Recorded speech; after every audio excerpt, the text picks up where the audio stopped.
Brazil doesn't make sense. It's one of the warmest cultures in the world, and one of the most unequal. People are emotionally expressive, but avoid direct confrontation. They trust relationships deeply, but distrust institutions completely.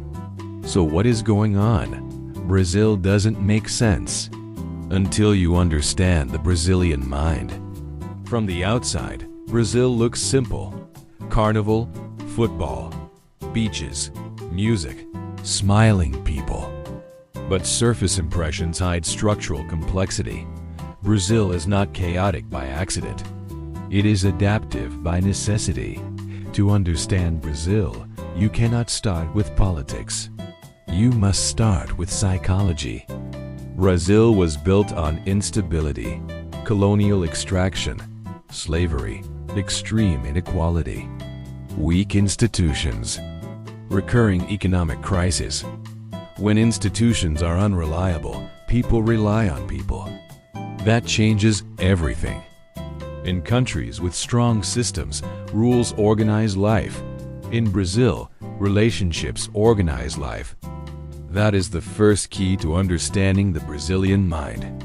In many Western countries, rules come first. Contracts matter. Schedules matter. Policies matter. In Brazil, relationships often come first.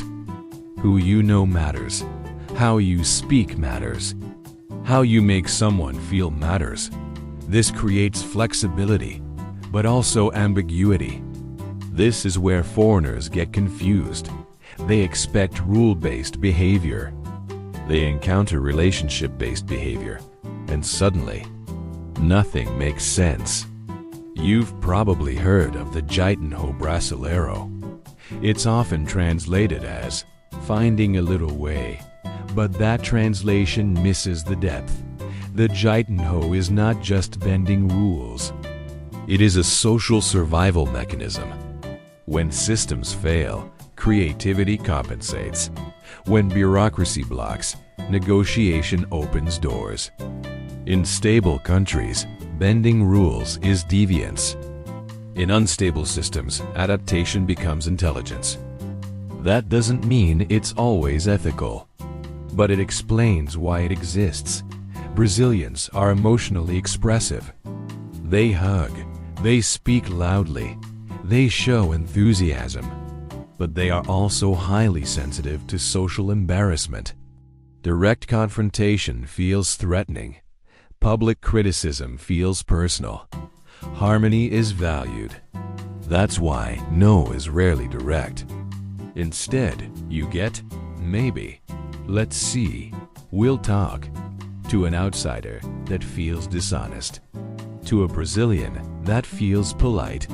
Again, it doesn't make sense until you understand the emotional logic.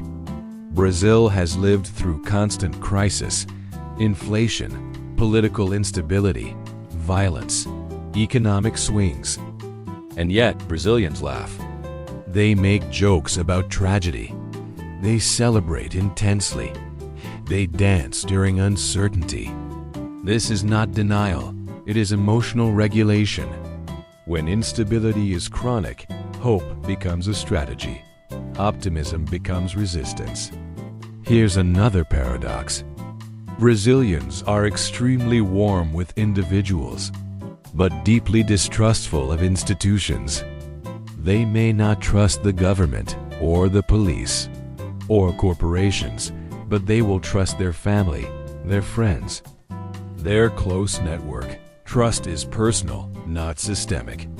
In countries with strong institutions, trust is impersonal. In Brazil, trust is relational. That difference explains business culture, politics, daily interactions. Foreigners often evaluate Brazil using the wrong framework.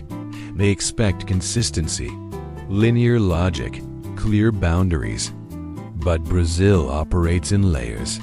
Formal and informal systems coexist. Rules and negotiation coexist. Warmth and violence coexist. It's not irrational, it's contextual. The Brazilian mind is not chaotic. It is adaptive. It prioritizes relationships over rigid rules, flexibility over predictability, emotional intelligence over procedural structure. This creates creativity, but also complexity, warmth, but also contradiction.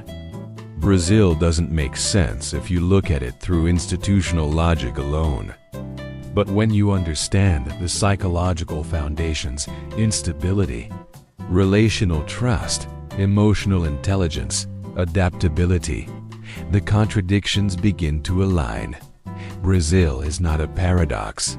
It is a survival strategy shaped into culture. And this is just the beginning. In the next episode, we'll explore why Brazilians avoid direct confrontation and what that reveals about emotional risk in this culture. Welcome to the Brazilian Mind.